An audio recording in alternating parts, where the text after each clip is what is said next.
नमस्कार स्वागत करुछि आउ एक वीडियो रे। तो दर्शक बंधु जो माने भी पीएम किसान योजना रे नुआ करी आवेदन करिया पई चाहुचंदी ताहेले सेमानको पई एबे साइट खोला हे जाईची। तो आपण माने चाहिले एबे पीएम किसान योजना रे नुआ आवेदन करि परिबे। तो नुआ आवेदन करे पूर्वरु कोन सब डॉक्यूमेंट दरकार हेइथाय, कोन सब एलिजिबिलिटी क्राइटेरिया अछि, मु आपण मानको एई वीडियो माध्यम रे डिटेल्स रे कहिबी। तो आपण माने वीडियो को शेष पर्यंत देखंतु। ता पूर्वरु वीडियो गोटे लाइक कर दियंतु। चैनल को जदि नुआ करे आछंती ताहेले एबे ही सब्सक्राइब करके पाखरे थिया बेल आइकन ऊपर क्लिक कर दियंतु, जा द्वारा कि मु एमिति नुआ नुआ अपडेट देले आपण माने सर्वप्रथम पाई परिबे।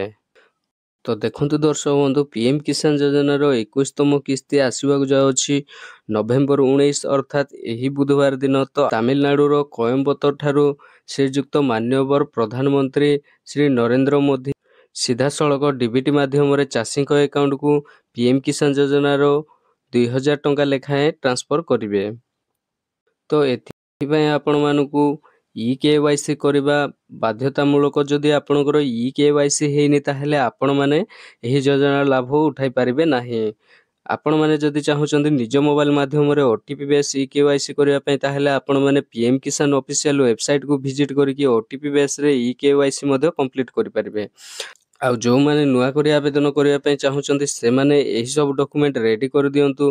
प्रथमे आपण मानकू कृषक ओडिशा पोर्टल रे निजकू कृषक बोली कि पंजीकरण करबा निहाती बाध्यतामूलक। जदि आपण माने कृषक ओडिशा पोर्टल रे पंजीकरण करि नाहंती ताहेले आपण माने पीएम किसान योजना रे एलिजिबल हेइ पारिबे नाही। आपण माने जदि चाहुचंदी निज मोबाइल माध्यम रे कृषक ओडिशा पोर्टल रे निजकू पंजीकरण करिया पई ताहेले मु एई वीडियो डिस्क्रिप्शन रे गोटे लिंक दे देछि। आपण माने सेई लिंक ऊपर क्लिक करके कृषक ओडिशा टी अपडेट करि पारिबे। 2 नंबर रे रहिछि एग्रीस्टैग रे जो माने भी फार्मर रजिस्टर करिसंती तो से माने ही पीएम किसान योजना पई एलिजिबल हेइ पारिबे। तो एग्रीस्टैग रे फार्मर रजिस्ट्रेशन आपण माने किपरि करि पारिबे ना आपणकर ग्राम पंचायत स्तरीय कैंप मानकरे एग्रीस्टैग फार्मर रजिस्ट्री होछि। आपण माने से जगह को जाई कि निजकू फार्मर बोली कि पंजीकरण करि पारिबे। जदि आपण माने चाहुचंती सीएससी सेंटर को जाई कि मध्य एहारो पंजीकरण कराई पारिबे। जदि आपणकर जमी पट्टा निज नाम रे थिबा निहाती जरूरी।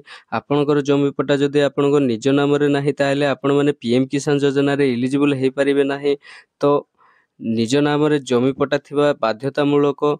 ताहा भी 2019 पूर्वरु जोटा भी म्यूटेशन हेकि आपणकर नाम रे हेतिबो सेही जमी पट्टा आवश्यक। जो मानकर कि 2019 पर निज नाम को जमी पट्टा आछि तो सेइथिरे आपण माने पीएम किसान योजना रे एलिजिबल हेइ पारिबे नाही।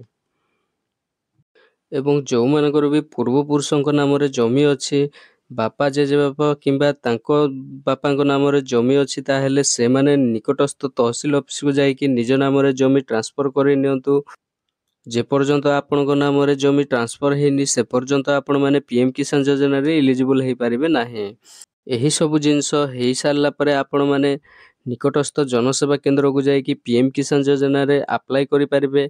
आपण माने जदि चाहुचंती घरे बसी कि अप्लाई करिया पई ताहेले मते कमेंट बॉक्स रे कमेंट करंतु। मु निहाती ए वीडियो नै कि आसी जिवे आपण माने घरे बसी कि किपरि पीएम किसान योजना रे अप्लाई करि पारिबे।